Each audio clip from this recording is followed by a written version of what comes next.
want to ask you to give a really warm welcome to Charles Bookwalter.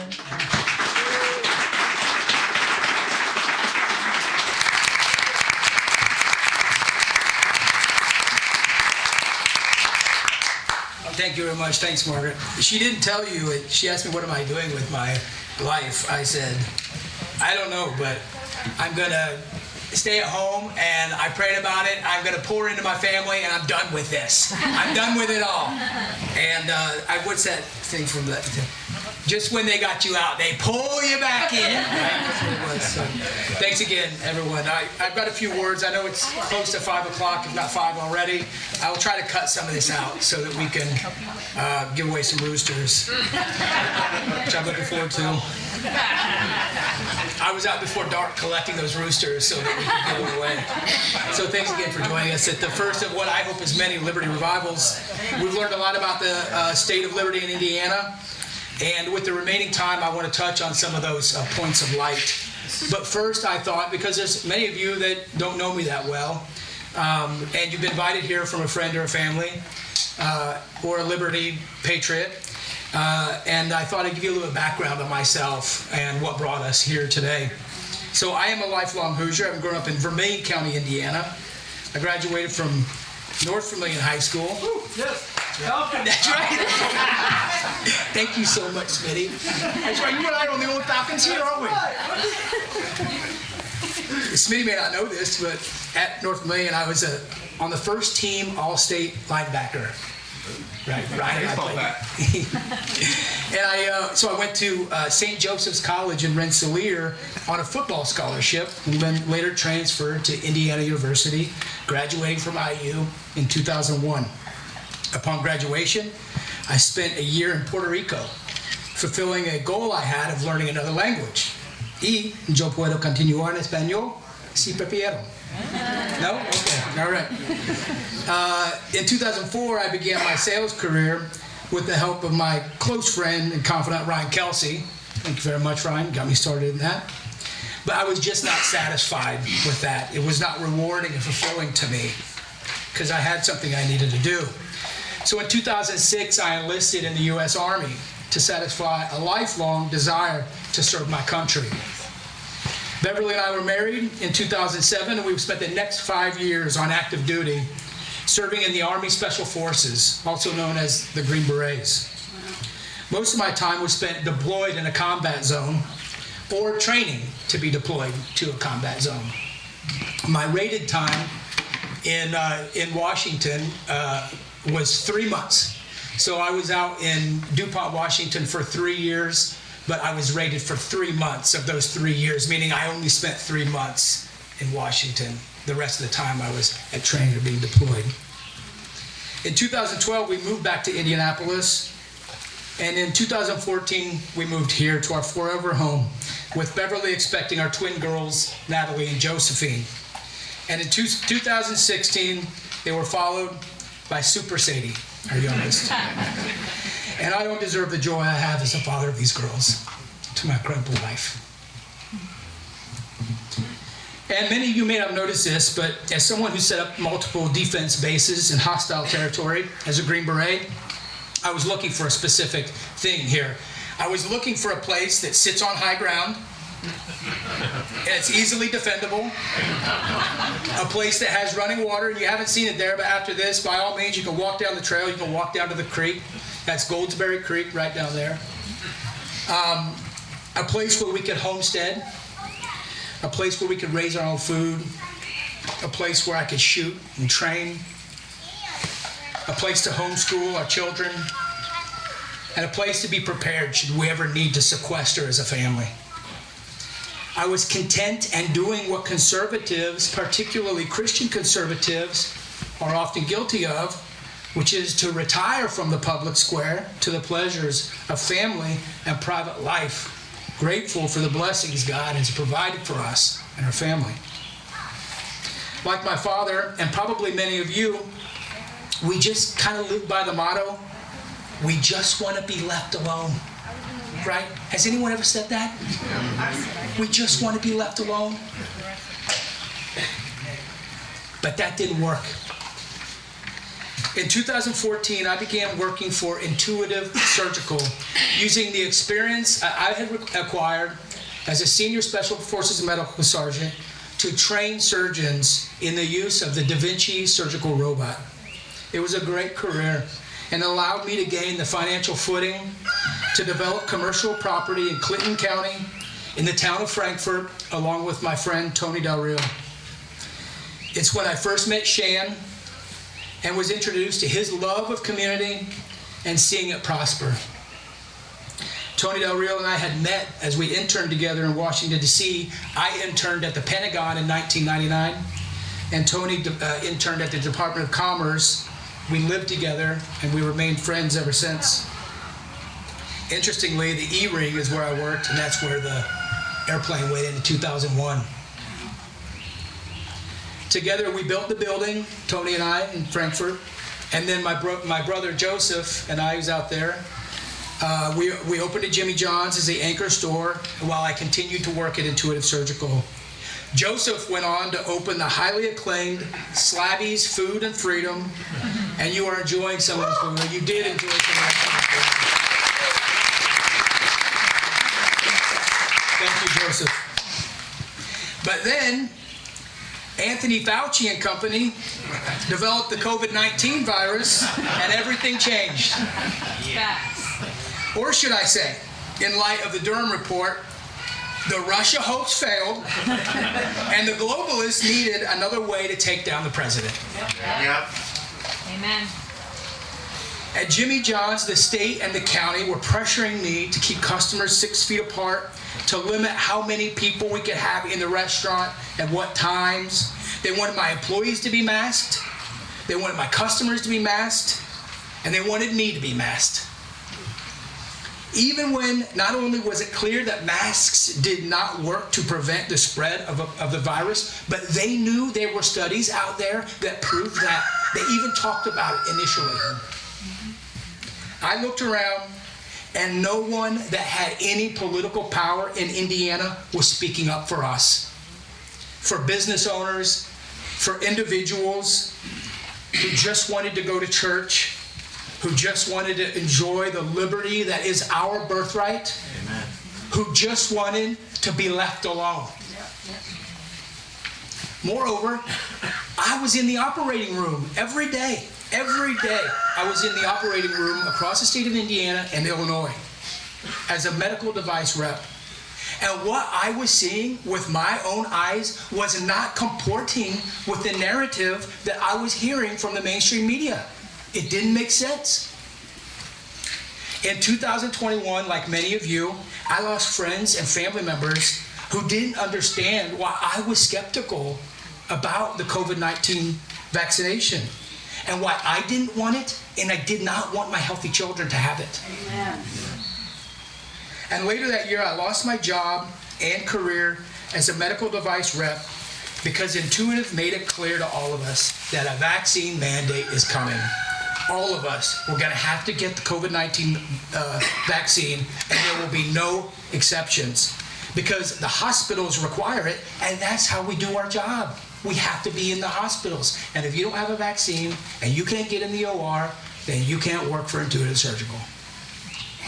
So I resigned, leaving behind a lucrative career, one that I enjoyed, and one that I am never able to return to. I'd waited for Jim Baird to speak up for people like me, but he never did. So I voiced my concern to anybody that would listen. Amen. I stood up to Inspire Brands, the company that owns Jimmy John's, telling their senior leadership that what they were doing by trying to force masks or social distancing or cut hours of operation, that was their idea, to cut hours. I told them, you're starting something that you're going to lose control of. They supported bailouts, and I told them that it is going to have a catastrophic effect on our economy and our industry. And it did. But they didn't listen. You know what they did?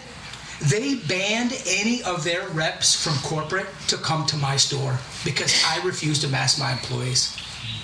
They told me when we needed help and I called them, they said, Sorry, but we're not sending anyone there because you don't mask your employees. As you know, we've never recovered from that, as inflation is destroying wages, increasing the cost of living, and government assistance due to the lockdowns has disrupted the labor market. I stood up to the Clinton County Health Department and I didn't enforce masking, social distancing, or any of the silly and unscientific measures that were being handed down. I was removed, thank you.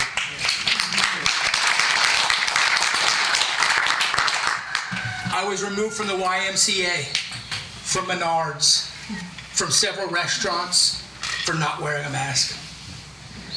I just wasn't going to comply, and I wasn't going to act like I believed in their unscientific data. I was not going to play that narrative with them.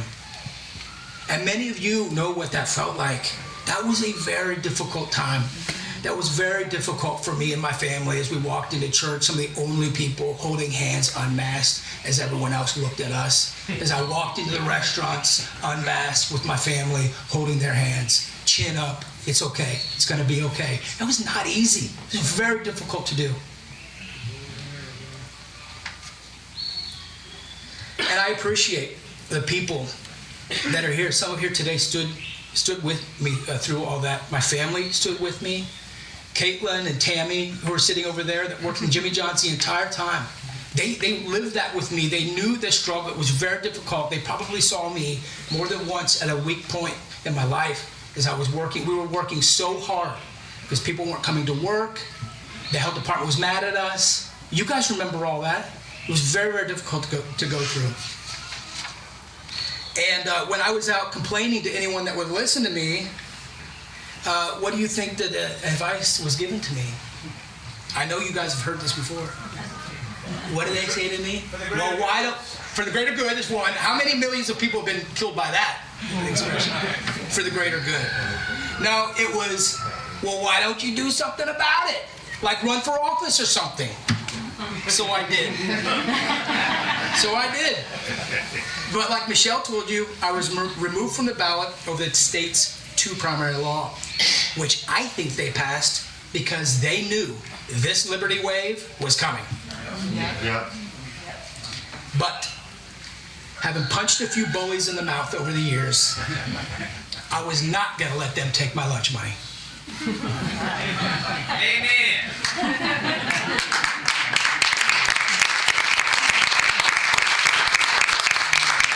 Nobody's ever taken my lunch money. You didn't either in Florida. I had to fight back. Heretofore, we have spent over $30,000 fighting this fight for all Hoosiers to not have to wait 4 years to run for an elected office. And that includes PC. So if you were inspired by what Mary said and you want to get involved and you don't have 2 primaries, then you can't run for office. In a time where things change so quickly and there are matters that are so important to us, this is exactly why you need to be able to run at a moment's notice. And that's why I'm running for Congress again in 2024 to be your representative.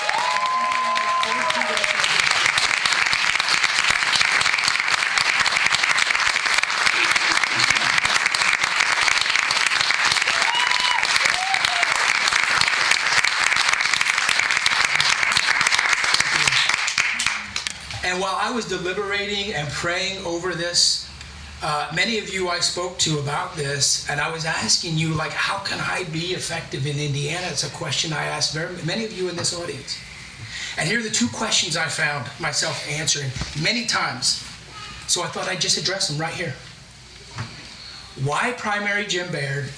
And why not start at a local office and move your way up? To answer the first question, why Jim Baird? And I don't have this written here, but I just want to take a moment to say that this is about politics. Jim Baird is a good man. I've heard great things about him. I'm not trying to disrespect him here. I'm speaking the facts about it, okay? And he deserves our respect as a service to Indiana and a service to our nation. But Jim Baird didn't speak up for Hoosiers who were losing their jobs for not getting a vaccine, or losing their businesses, and in some cases their homes, because of COVID restrictions imposed by the government. He never called out the CDC or the FDA or the NIH or the NIAID for spreading misinformation, for lying to us about masks, or for inflating the number of COVID deaths. He didn't speak up for children who were forced to wear masks in schools, even though the virus never posed any risk to children at all. He didn't speak up for the many doctors and researchers who were censored and lost their jobs and even their medical licenses for refusing to go along with the official narrative, or trying to treat patients with the best available, repurposed, and inexpensive medicines like ivermectin and hydroxychloroquine. And he didn't even speak up for the members of the military who faced dishonorable discharge for refusing to get an experimental vaccine, even though members of the military cannot be forced to get an experimental vaccine. It's illegal. It was an illegal order, and it should have been stopped. And someone in Congressman Baird's position could have helped stop it, but he didn't. In fact, Jim Baird, incredibly, was one of 4 Republican co-sponsors on a bill to create a vaccine database to track every American who gets a vaccine or does not get a vaccine. You may not know that that was a Democrat bill. Not one Democrat voted against that bill. The main sponsor was a Democrat. Another Republican, a Republican from Illinois, said this vaccine tracking system would be used to hound Americans who don't want to get a vaccine. But it's not just this bill, and it's not just this issue. Folks, how many of you are feeling good about the almost $200 billion that we've sent to Ukraine? Please don't raise your hand if you are. You might get booed. Or worse. Our own cities are crumbling. Our people, many of them, are struggling under the burden of debt and inflation. Our government is $33 trillion in debt, an extraordinary sum that could easily bankrupt us, driving most of the middle-class people into poverty. And yet, Jim Baird voted for $40 billion to be sent to Ukraine in 2022. Representative Jim Banks did not vote for that. He voted against it. But Jim Baird voted for it and has voted for every single Ukraine package since. And that aid isn't being used only for defense. It's being used to pay the salaries of the members of the corrupt Ukrainian government. It's being used to fund lavish lifestyles of government ministers. It's being laundered back into big corporations, and it's being used to provoke war, to provoke Russia into a nuclear war. We're now closer to nuclear war than any time in more than half a century. Closer than any time in my lifetime. And Americans don't want this. Do you want this? No. The people of the 4th District don't want this. The 4th District, where I'm running, is a very conservative district. We have a map available over here. We'll put it up on this easel over here. We didn't want to put it up there because we didn't want to spoil the surprise announcement. But it is a map we have available to you to see the entire geography. It's a great district, and one that I know well, having grown up in Vermilion County in western Indiana, very close to the border of the 4th District. I know the people of the 4th District, and I know they are not for big government, but Big Government Baird is.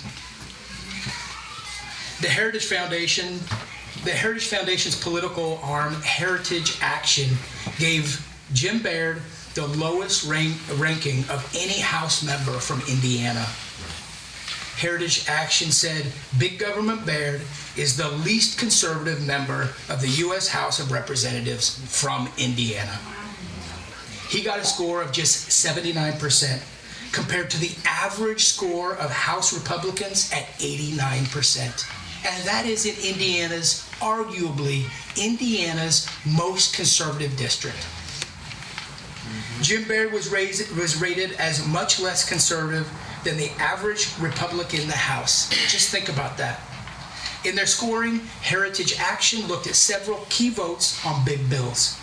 And they pointed out that Jim Baird voted for the CHIPS Act, a $250 billion corporate welfare bill that supporters claim would make us more competitive with China, but which Heritage said would in fact do the opposite and make us less competitive with China.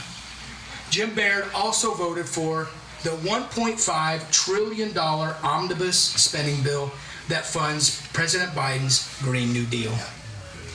And it also gave an additional $14 billion to Ukraine. Conservatives got nothing in the bill. It could have ended the COVID-19 emergency, but it didn't. It could have lifted the illegal vaccine mandates on our troops, but it didn't. And Jim Baird voted for it anyway.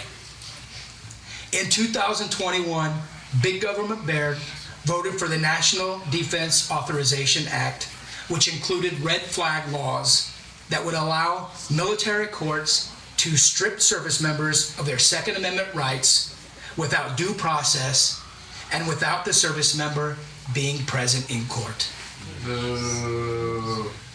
In 2020, he voted for the biggest spending bill ever, the $2.2 trillion CARES Act, which created the Paycheck Protection Program, a total disaster of a program that allowed big, rich corporations to get millions from the government, money they didn't need, in what was called the biggest fraud in U.S. history. Through the quarters of time, we can hear these mistakes echoing back in our ears. We can see the tragic missteps, the incompetence, the decisions made based on an incorrect understanding of what's happening in our world. The mistakes are being made by people who haven't taken the time to understand what's really happening. That this is a spiritual battle. But I promised an answer to the second question, and that was, why don't you start as a county commissioner and then move up to serve as a state representative, and then after a few years, then you run for Congress? And my response to that is this: you mean like Jim Baird did? Jim Baird was a county commissioner, and then he ran as a state rep, and only after serving as state rep for a few terms, then he ran for Congress. We have to stop electing people in the same way and expecting a different outcome.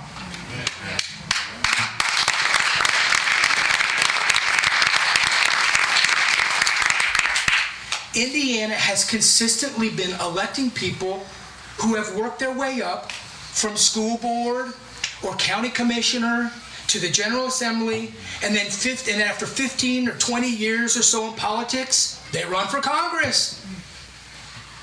But by the time they get there, they don't have fire in the belly anymore.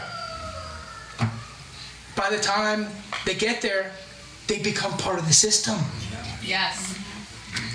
By that time, the lobbyists have their fangs in too deep. Mm-hmm.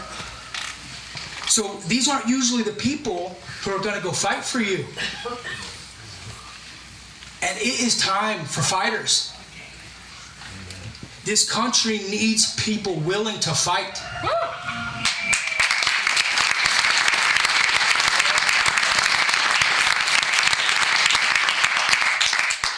This isn't 1980. This isn't 1990. We can't just vote for the nice guy. We're fighting him now. That's right. We need fighters.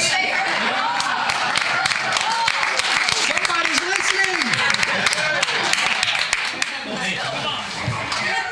We can't approach this the same way anymore. We can't just vote for someone with a political record, with a pretty smile, or whatever it is we look for. It's different now. They changed this. We need change, and things have to change dramatically. I am so glad that they are speaking up. Those are my girls. Chickens flying. We don't need a professional politician in this job anymore. That's the last thing we need. That is the last thing we need is another professional politician.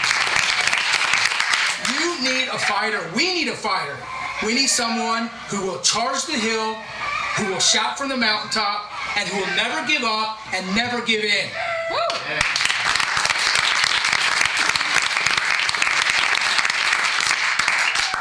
A long time ago, I decided that I would not live for me, but for something bigger. And I would fight not for me, but for all of us, for our country.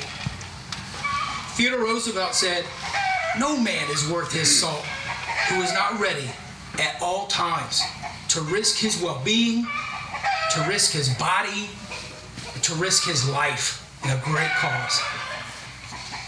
So what is the great cause of our time? It is pulling our state and our nation back from the brink. A lot of us struggle to understand, like, how could this be happening? And why is no one stopping this? How is it possible that so many Americans could believe that government could forcibly shut down churches due to a virus? How is it possible so many Americans could believe that the government has a right to force something into your bloodstream? Yes. How is it possible that so many young Americans no longer believe in the biological reality of male and female? Unacceptable. How is it that government can tell you what type of vehicle you're allowed to drive, or what energy source you must use, or how you have to run your business? The long train of abuses goes on and on and on. How have so many Americans turned away from God in just 1 or 2 generations? So what is to be done? I've asked this question over and over again, and the answer keeps coming back to me, and it keeps echoing inside of me. And the answer is this: we have to take political power. Woo!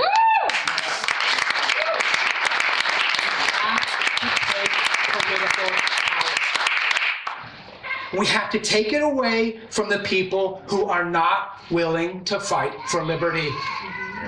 We have to take it away from the people who sat on their hands and remained silent while nurses and soldiers and my own family members lost everything because they didn't want to get an experimental vaccine, or the CDC determined their business was non-essential.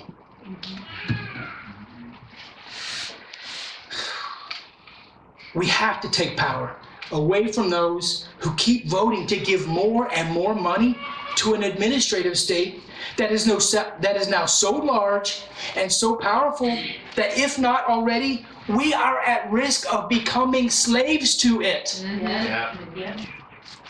We have to take power away from those who want to keep our nation in a state of perpetual war. And not because we are threatened, but because they profit from it. Yep. Yep.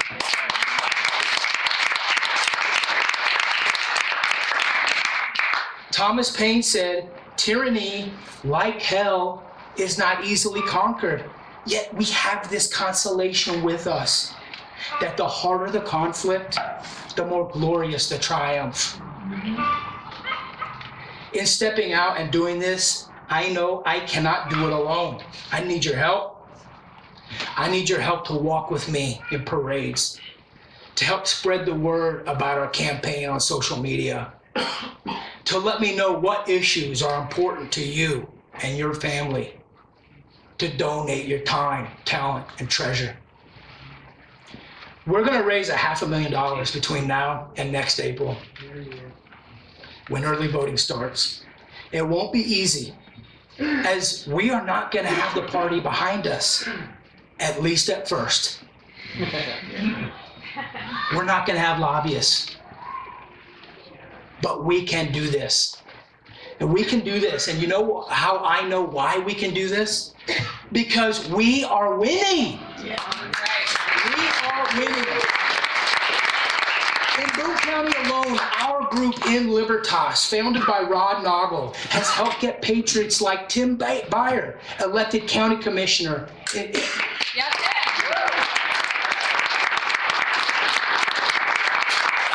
Against what everyone thought was an unbeatable incumbent.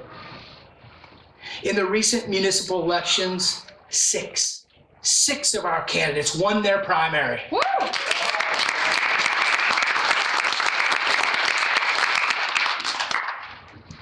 I'm going to initially fund the campaign with a loan of $35,000. Don't laugh, because that's not much in today's political landscape. It's not. That's right. That's right.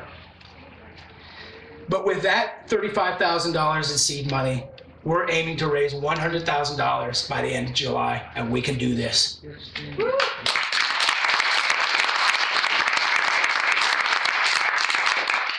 If you can help, and it's past 4:30 p.m., 16:30 for Jason, you can go to bookwalterforcongress.com and check out our website, and you can donate there.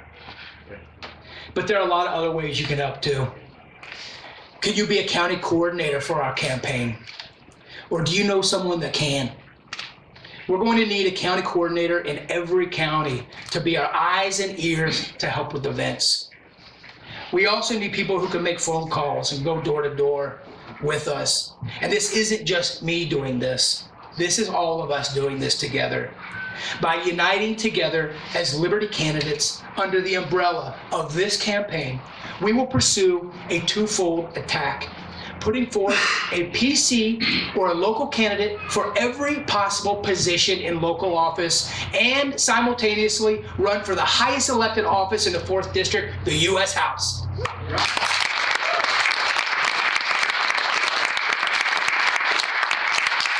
This approach allows us to pick up seats and influence the party no matter what. We're going to get some wins out of this. Imagine, just imagine how significant that would be to the establishment in Washington, D.C. if Indiana sent a patriot to join those few but growing numbers there right now. That would be completely disruptive.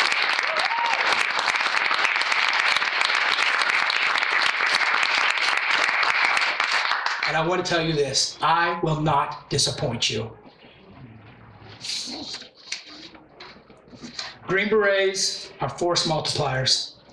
It's one of the original missions of the Special Forces.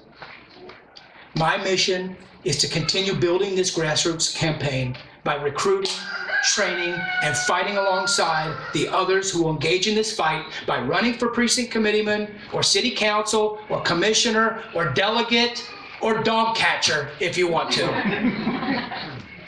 We have a strategy to build a network of patriots that will walk in parades together, that will attend events together, that will attend campaign training events together, that will worship together, and stand for liberty together.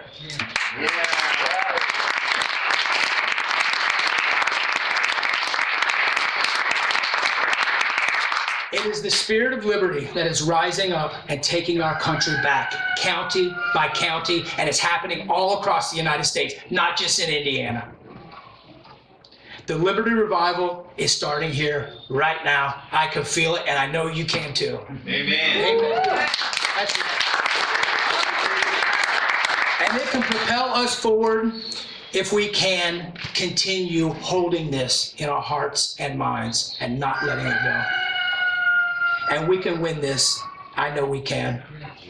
And that's it. I thank you all so very much for being here. I would like to take a brief moment. I know it's past 5 o'clock and you're all very gracious with your time and I appreciate it. I would like to introduce Margaret Menge as the campaign manager.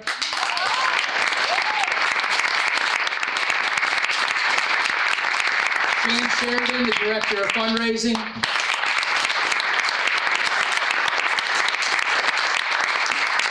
Michelle Harder, the treasurer.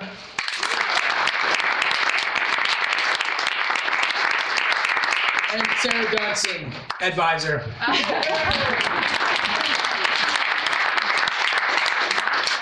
Now, if you'd like to stay along, we would like to sing one more song. If you gotta go, by all means go. You're more than welcome to stick around. They probably have more refreshments and food. Don't go anywhere yet. Have your picture taken, take a selfie, or have someone take a picture of you and Charlie with our sign, which makes it official. There we go.